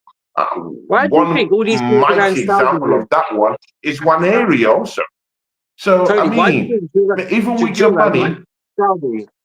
Why do you think Duran went to that? Villa just sold a hot prospect striker right now. Duran, remember him? That guy that scored a couple of bangers at the beginning of the season. Duran, yeah. He's from Saudi. You know why? And that's exactly why Premier League... This is why players will start going places like Saudi, and that's why they went places like China before and places like Russia before. It's for that. Money talks. It's the money. Money talks. And unfortunately, in the Premier League, and this is because they're trying to make it fairer in the Premier League. Big up Miss Melina. They've actually screwed the Premier League because they're making Premier League teams work within their bounds, which is fine. But in terms of instant growth, you're never going to get it. Look at Forest. they're one of the ones they had to wait for their growth spurt because they signed all those players. They got the slap on the wrist. But then the season afterwards, when they all settled, they got the benefits of that because they served their punishment and then they still have all their players. Why don't other Premier League teams? But again, that Nottingham Forest team have actually also played together for a while now. I mean, they have some certain players who are there, but still who have played there for now like 2-3 seasons. Yeah, but Tony, the team they've got now, they still bent the rules to get that team. So why won't other teams do that? Push the boundaries. Why won't other teams do that? Yeah. Explain to me why is Forest the most ambitious team in the Premier League? Because they just said, you know what? F the rules. We'll just do this. We'll take an L1 season and it'll build into next season. And that's exactly what they were doing. They could still get Champions League football. If they get Champions League football this season, would it have been worth getting 6 or 7 points taken off of them from last season? They'll bite your hand off. It's about risk and reward. Anyway, that's true. But Wolfie, I need to get this out of you before we close out the show. I mean, because me and you can stay here 2 hours, brother. I mean, but we need to go. It's that. See, Wolfie, do you think Arsenal, sincerely, like, I want you to look deep down into your heart. I mean, remove that bias of a rival. Yeah. I mean, many Chelsea fans always sing that song. You never sing that. You never sing that. Champions of Europe. You never sing that. I want you to throw that psyche away. Throw that idea away. Do you think that Arsenal can be able to win this Champions League? Sincerely, throw that bias away. Look into the teams we have right now. I'm not biased. No. See, you're a rival. No. You're a rival. You have the right to be biased about stuff. So that's how I want to throw that all away. Yeah, you have the right to be biased about the opinion you'll be giving. So I want you to look at it through a different set of pair of eyes. I mean, just look at it differently. Yeah. All right. Okay. You want to be honest with you? If you can get past Inter, you'll win the Champions League. Yeah. If you can get past Inter, I think you'll win the Champions League because I think that's who. If you were to get to the final, that's who you're going to be playing. And you know why I say that? Because Inter quietly done a job on Bayern Munich a little while ago, and that's not easy. Inter got beaten today by Bologna, by the way. Yeah, that's fine. If they win the Champions League, that'll all be forgotten. So, yeah, that'll all be forgotten, brother. That'll all be forgotten. Because I'm not being funny. Inter they're kind of, all those old school Italian teams are like cup teams anyway. Because I'm not being funny. We're Inter finalists 2 seasons ago. So it's not beyond their reach. They probably got more final experience recently than you guys have. So if we can't snub our noses at Arsenal, then we can't snub our noses at Inter. Let's be fair here. Let's call a spade a spade. And as I said, they did beat Bayern in their own ground. So they have that potential in one game. They can play really, really, really well. And let's not forget PSG, by the way, beat Liverpool at Anfield without conceding a goal. They beat them 1-0 in their own ground. Yeah. So don't think Arsenal. You've got, tell you what, their front three and their midfield, you know, it's going to be a lot different to Real Madrid. Let me promise you that. It's going to be a lot different. But if you can get past them, if you can beat the teams in front of you, you deserve to win it. That's simple. For me, if you can beat them, see, man,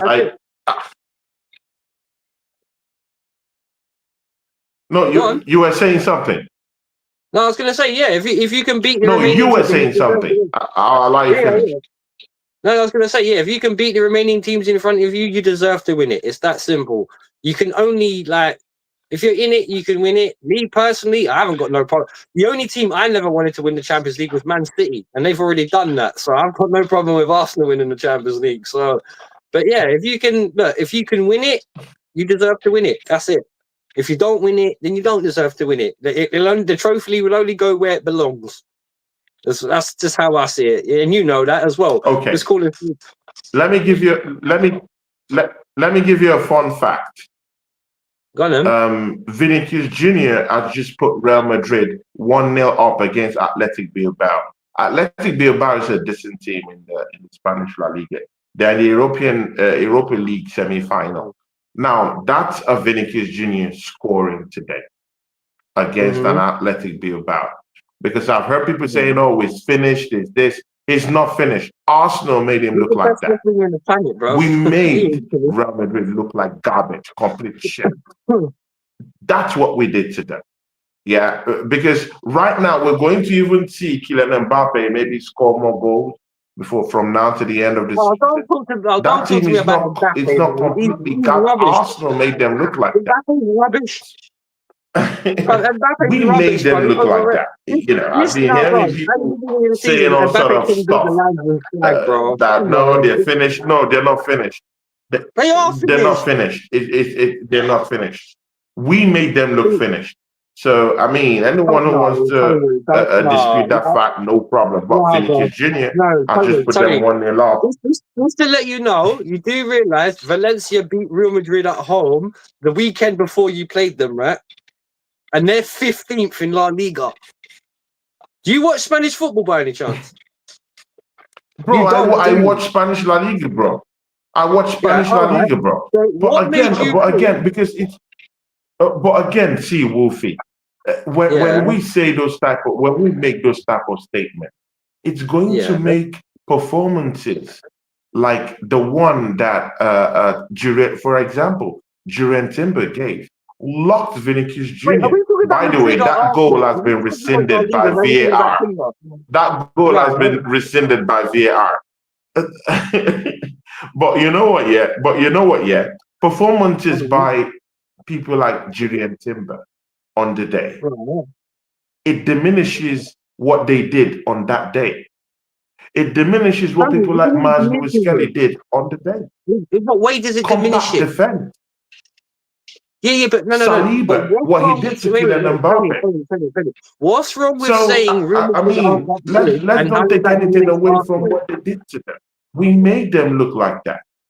We made them look like shit. And also, I've been making European teams look like shit this season. You didn't battle them 5-0 on the on one particular night. It was an accumulation of 2. Like, don't get me wrong, I appreciate what you guys did, but let's be honest, right? They've just lost Benzema, Toni Kroos, Modric is old, Rudiger's past it. They've got what? Not really a left. I can say the same thing. We played there without a striker. Kai Havertz off. Jesus off. Bukayo Saka 50%. We don't have Gabriela, presumably our best defender this season. So what? Bro, what are we talking about? We can do this again and again. Calafiori wasn't there. We have Calafiori who was injured. Bro, we have so many players who I mean, who's got on the ground. I'm not taking anything away from Arsenal's performance. I never said it was an excuse. But if you look at it line up for line up, who on the night when you guys beat them 3-0 had more players missing, Arsenal or Real Madrid? Because I know for a fact that Madrid had at least 5 players missing. How many did you have? Gabriel Jesus, Kai Havertz, and who else? But that's not a fair way of looking at it. What you would have to look at is today. But again, just allow me to get this point across. That's not a fair way of looking at it. The fairest way of looking at it is, yes, they have injuries, but do they have players? But do they have players that can, quality players that can actually come in for those injuries? And the answer is yes. They do have strikers. Bro, Vinicius Junior is, the dangerous one. Kylian Mbappe is a dangerous one. Camavinga is a dangerous one. Modric is a dangerous one. Bro, they have, despite their injuries, they do have quality players that can come from the bench to actually change a game. Does Arsenal have that kind of bench? The answer is no. We don't have the quality, but we still do it anyway. Tony, you had most of your best players playing. Because Kai Havertz is not one of your best players, and Gabriel Jesus is not one of your best players. The only major player you had that was missing was Gabriel Magalhaes. Yes or no? The Saka played. So I wasn't Saliba missing a played. striker. Rice played. No, on a good day. You just So said you it mean my doesn't highest matter. goal? That's not So an you mean my excuse. highest goal scorer this Wait, season? why I is don't it miss. not an excuse for Madrid, but it is for Arsenal? I don't get that. Logic is impaired. You can't say because Real Madrid are missing players, it's not fair on them. But when you guys are missing players, oh yeah, that's acceptable. You can't spin that kind of window, brother. You can't spin that weave. You know what I mean? That doesn't add up then. That's why No, I it's said I'm not no, taking no away one from is what spinning you're doing, anything because but that's we don't not have to spin it. We a made Real counterbalance Madrid logic. look like that, and I'm not having it. Real See, Madrid I'm look, not having yes, it I from get that. anyone because many people said that. You're not having it What was from it? anyone. Okay. What was your prediction for that Real Madrid game? Because I heard what you said about Real Arsenal to Madrid and win. what they're gonna Arsenal do to to us. win. Arsenal But to win. And if you what was don't your believe prediction for me, that game? Arsenal to win. And if you don't believe me, ask Ola. Because I texted him before that game and Snapchat. And I can even send you the snap. No, I'm talking of when. No, I'm talking of when the draw came out. I'm not talking of Arsenal. the second leg. Arsenal. Are No, you I'm sure, talking about the Wolfie? first thing. I'm Wolfie, talking you about the don't want me first to get thing, not the receipts second. of your own show. Yep. Go and ask Ola. What can't speak, I will send you the Snapchat first screenshot if you like. What can't speak, I told you, and anyone who's been watching my channel, I said this, and all the Arsenal fans that watch my channel will know this. I said Arsenal would walk that easily, and I was right. Anyone who watches my channel that's here now, I said Arsenal would walk it. Yes or no? So Okay, well, Tony DJ I Crane, mean, almost did I not everyone say told me that no. Arsenal would walk that Almost tie? everyone told me no. See you Almost go. everyone DJ told me Crane no. says it 100%. He predicted Arsenal would win the game, and I said Arsenal were going to lose. There you go. What can't speak, can't lie. There you go, DJ Crane. Thank you very much. I said you lot would walk it, and you did. But DJ Maybe Crane is I your did guy. know better. I mean, DJ Crane is your guy. He's your guy. No, but he wouldn't lie to me. I need an external person. He's your guy. Go and ask Ola then. Go and ask Ola. Ola wouldn't lie to you for me. Go and I text him on Snapchat. I don't disbelieve you. Maybe you said it, no There problem. you go. But No, I I was did just say trying to no. trick you into Maybe I saying did. But, No, maybe I did. okay, Yes, I get that. But yes, not everyone. Whereas open as got you ball to knowledge, that. bro. I got ball knowledge, bro. Trust me, I got ball knowledge. Don't ever get it twisted. I said, like, okay, Tony, you know why? I said Arsenal were going to walk that and Madrid were going to lose. And I'll tell you simply, right? Madrid do not have a back line. Madrid do not have a midfield. They're exactly like us. They have a front line. Miss Melina just said you said it. Miss Melina just said you said it, and I believe it because she's a truthful person. She said you said it, and I agree. No, I agree. DJ Craig, not that I'm not accepting what DJ Craig. I know he's your guy, and your guys. I mean, we know what boys do. Yeah, I mean, we take the shot for other people. That's horrible. I mean, he's your homeboy. Come on, man. But if Miss Melina is saying it, then I believe it.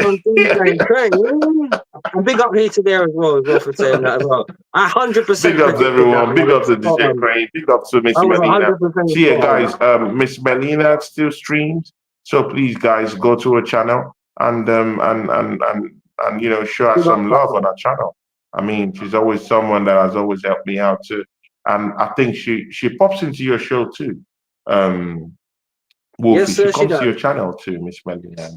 Yeah. She comes into the post and laugh with me and go subscribe to Miss Melina. She has. I was on a channel the other day in the charts, and I mean, she never stops supporting the team. She's always consistent. Personally, I'm not so consistent in that way like she is, because I've gotten to a stage where it is. I have to say it as it is. If the team isn't performing, I say it as it is. If the team is performing, yeah. So in that way, you could say maybe I'm not consistent. But again, I have to go with what I'm seeing. And this season we should have won this trophy easy against Liverpool, but because we didn't recruit better. Trust me. If But we you've still had got a recruited Champions League, better, though. You've already flipped that with a bro, counterbalance. So, you know what I mean? If you win the Champions League, it doesn't matter how bad you've done in the league because you've got something to show for it, other than an FA Cup with a poisonous squad. Because I don't get what Arteta says either. If yeah, but anyone again, it can still leaves a bitter taste in my mouth that Liverpool is just run away with this title. The way they only ran started away, the first season, folks. bro, the way they ran away with it, with no obstruction, no problems. It was so easy for them to just gazelle Tony, this that's how league, the and it Premier League leaves a bit of works, taste in bro. the mouth because That's how the it's Premier something League that was so works. winnable for Arsenal this season. And considering what Bro, we that's how the went Premier through League two works, seasons Tony. ago, Tony, that's how the Premier it's League's something been we for the should have last just. 5 years. That's how it's been for the last 5-6 years, bro. City or Liverpool will have it normally wrapped up by But would about you 2 admit seasons. it that there was no fight this season for No, Liverpool? Would you I would admit that say there was no chase? no. I would no. There's no chance. I think what it is, I think it was just a bit of luck, to be honest. Because one thing about it is the balance in your team is a bit off. That's all it is. Like, yes, again, we go back to the problem of recruitment. Let's forget everybody else. Let's just talk Arsenal, Chelsea for a minute. Not as rivals, but as people in the same boat. Why is it, and I keep on stating this, why is it that the fans can see things that the board can't, but we could solve some of the problems with ourselves? Like, why is it that me and Tony both know that our team needs strikers, but for some strange reason, we're going to try and buy some kid called Benjamin Sisko from Germany? When we know we need a Oh my hardcore. God. I You know don't what want I any mean? of all these clowns. I mean, I classify all these players as clowns. You know, all those clowns. I don't want any of them. Go get me Victor Gyökeres. These are the people I want. Killers like that. Assassins in front of goals like that. I mean, Victor Gyökeres now has 45 goals. Guys, make this make sense. Sorry, 47 goals in about 45 games this season with 6, bro. With how many hat tricks? With about 6 hat tricks this season. With 11 assists. Is a goal beast. What are these guys thinking? Go get me a striker. And we end this charade. We end all this stuff going on. We end it. And maybe a replacement, maybe for Bukayo Saka or someone who will help us out in that left-hand side. Because I just really think that it's a purple patch for Martinelli. He's fighting for something. Probably maybe that's why his form just had an uptick right now. So I won't be deceived by that.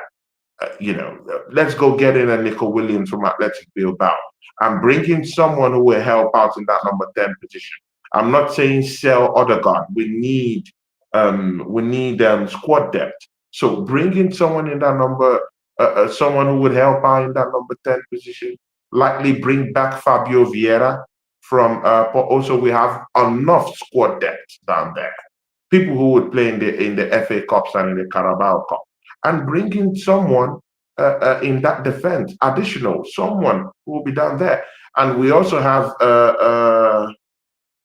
someone leaving. Either Thomas Partey might leave. I still want them to give him a new contract. Or someone else is leaving. Jorginho is leaving too. So we do need one more buddy down there. Maybe a Zubimendi. Good, no problem. But just bring in squad depth. And not just squad depth, but quality squad depth. And all these things will finish it. Yeah, exactly. Yeah, I know. You said Wolfie, killers. what do you have coming up on your channel, guys? Yeah. We got Blues. What do you have coming up on your channel, bro? We got Blues Brothers probably on Tuesday or Monday, so watch out for that. We'll be dissecting what's been going on today with the Fulham game.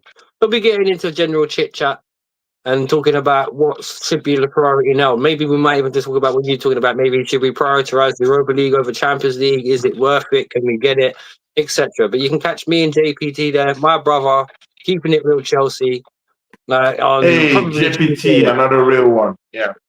But yeah, so catch us there, man. Yeah. Yeah, sure. See ya, people. Yeah, I mean, go guys who will be watching this on a playback. Please go and subscribe to our brother Wolfang Division. I mean, it doesn't get better than that. Chelsea content, not just Chelsea content. I mean, because this guy, yeah, I mean, look at him. He came down here today. We've talked about Manchester United in-depthly. We've talked about Chelsea Football Club, his football club, in-depthly. We've also talked about Arsenal in-depthly. We've also covered the Champions League, part of the Europa League. See, guys, it doesn't get better than this. If you're not a lover of football, despite your football club, you won't analyze things unbiased like this, like how he has done today. So go down to his channel, show him some love down there, and take him to greater numbers. See ya, people. We also have DJ Crane down here. What is DJ Crane saying? He says, "Great show, guys." Yahoo! And it says, "Win the UCL or sacked." I mean, I agree, man, but he's not going to get sacked. You know that. Wait, but again, Arsenal fans did the same thing agree, last season. it's win or bust. Yeah, but you guys said the same thing last season. He needs to win it. Yeah. If he's a runner-up in the final, he'll keep his job. I'm telling you. Arteta, if he's a runner-up in the final, he'll keep his job. Even in the semi-finals, he'll keep his job. That's it. Yeah, he's going to keep his job. I think he would still. I even think he would have kept his job if he lost in the quarterfinal. He would have. His job is not a problem because the owners like him. He's a human shield for the owners. The owners love a human shield. He takes the whole responsibility for them. Many Arsenal fans aren't screaming the names of the Cronkies and the. I mean, on the pitch, that in the stadium, they're not calling his name. If there's anyone that is to blame, everyone is pitching the blame on Mikel Arteta, and that's what the owners like. They like the fall guy, someone who would take the shots for them, and that's what he's doing for them. He's putting his life on the line for them. They would not sack someone like that. Yeah, but the thing is, they would sack someone like that. It's a human shield for them. It's a financial shield also for them in the long run. Yeah, but investing 800 million in him, they're not going to just give up on him straight away. But the only thing I will say is, if you'd given Unai that amount of money, I think you would have won something by now, like something big, like maybe even like a close to a Champions League. I don't know. Time will tell, innit? Time will tell. I don't know because Unai Emery failed in this football club, whether we like it or not. But again, that's a deeper conversation, isn't it? He never won us any trophy, so I can't really say, But again, we have Mikel Arteta now. Let's go on and win the UCL. If he win, see, guys, Wolfie, I'll say this just before we go. I don't hate any human being. I don't. Yeah? It's not a matter of hate. Why I want Mikel Arteta out is because he hasn't won us any trophies. It's not like I hate the guy or anything. He hasn't won. He hasn't won us the big one. And I think with the money he has been given, he deserves to put the big one on the table for us. So that's why I want him out, and I still want him out. But everything all changes. I'll do a complete 360. In fact, I will be the one to contribute and say, let's build a statue for him in that stadium, outside that stadium, if he produces me a Champions League this season.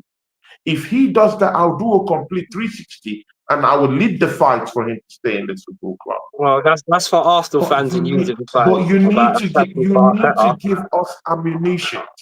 You need to give us the ammunition to do that. Without him giving us the ammunition is a world-class trophy. Either the Premiership, and the Premiership is gone, or the Champions League. If you're not delivering that to us, then I'm sorry. That big criticism of if he's going to be a top manager in this league still lingers above him. And right now, with 5 seasons gone, with almost £800 million spent, we know the answer. We know the answer. But I don't rate these European teams. The only European teams I rate is Inter Milan right now. And, bro, I don't even rate Barcelona. Look at what nearly happened to Barcelona. Bro, Arsenal will smash up all these European teams. I fear them not. I don't fear any of all this. You see this PSG? What we're going to do to them? see, people are going to open their mouths at what's going to happen. Time If will you tell. thought that Real Madrid game was something that was surprising, just wait till you see what we're going to do to PSG. I Well, don't you got to rate do it this on the pitch European team. first. There's a serious there's a serious downturn in European football. It's shocking, bro. It's shocking. We're gonna smash up all these European teams. Only team that gives me fear is Inter Milan, like you've also said too, and that's because they have. They have a defense that defends compactly. They have a good midfield, and again, they do have strikers that could hurt us dangerously in Thuram and in Martinez, and I rate both of them. So, and we don't have that. So that's the only genuine team that would scare me. And it's either them or Barcelona. So either them or Barcelona will go out. Then we'll face the rest. And I don't really fear Barcelona. That high line. Oh, I don't have that. Bro, I relish my chances in the final against FC Barcelona. Those are the ones I want. They got in. You see that I don't think highline. they're I getting to the love that final highline that they. personally. Well, against Oh, that, I I love don't that think. highlight. If we catch Barcelona, we'll smack them up. We'll beat them. We'll spank them. All right. So, Well, I mean, I not hope you get smash the them, we'll chance, spank them chance 1 to 0 or show. something like that. 2-1. I believe we can beat them. Mm. Well, Oh, we'll see. Sunshine just raided my channel. Oh, big ups to you, Sunshine. Sunshine, thanks. Sunshine, I mean, after you lost today, I mean, me and my brother Wolfgang Division talked about it. I mean, you must be so sad today. I'm sorry. But again, keep your head You up. trying to put, You oh, still bro, why are have you trying to put European it on football her, down man? there. Go Oh, win. you're such a horrible dude, man. How No, can you do that? I mean, I have to pacify the lady. I have to pacify the lady. So What a she douchebag, said, man. no need to bring that up. You just sent a raid into your chat and you're questioning the girl, man. You're terrible, man. You're an awful host. How can you? Oh, Here today don't need says, to bring that up. Yeah, no, here it's today sunshine. I get says, it back. No. Happy Easter. Oh Happy dear. Easter to What? you, Sunshine. Happy Easter to you. Happy No, Easter no to you, Easter egg for Sunshine. We Tony. love you down here. No Easter egg for And here Tony. today says, the Cronkies just fired everyone Okay. in their front office for the Denver Nuggets, and they won the championship 2 years ago. I think the Cronkies are tired of spending and not winning. Hence, Berta. What do you think about that, bro? Well, we've spoken about the change in sporting director. We'll just, look, regardless of who they hire, they need to address the issues that Arsenal have actually got. Now, thankfully, because of the size of your squad as it is, realistically, if you just got a striker, you'd be all right. Get a guy that will get you the 25, 30 goals of the season that you crave, and you'll be a lot higher. And there's a lot more success will come with it. It's just your team's like ours. It's just ours is a lot earlier in its development. It's just not complete. That's the problem. That's the best way to describe Arsenal and Chelsea. They're just incomplete teams when it comes to the forward line, and that's the truth. Doesn't mean you can't achieve, but it's still an issue. So here you go. That's my honest opinion on it. You need a striker as bad as we do. So after that, who knows? For Arsenal. After that, who knows? After that, who knows? True. My brother Wolfgang, I wish you a very, very, very great Easter Monday. I don't know if you're going to work on Monday. I don't know, but you are, right? All right, man. There's no work for me on Monday, so I'll just sit back, relax, and enjoy, the Monday before the running into the summer. I mean, football season is coming up down here. I need to round up on the Champions League also and finish up the league. So it's gonna be a busy one for me. But guys, I'm gonna be here, and me and Wolfie are gonna do more show. I mean, this is what you get: 2 hours pure football talk. Me and Wolfie. Wolfie, and not thanks one very argument. much for Not showing one up. argument. Not one argument. Not one argument. Not That's one how you argument at all. It's always a blessing doing a show with you. Not one, not Yeah, one. I mean, see here, people, bro. I can count how many people I do shows with without no arguments, man. It's only you and Bant, and maybe Oregon Gunner. yeah, Every other yeah. person, I You, have to have a, I have to have like real, like real debates, real arguments, real shout out. So so big up to you, man. keep the It's peace. always Keep the a peace. blessing to always have you down here, my brother, man. And guys, please go subscribe to Wolfang Division when you're watching this on playback, yeah.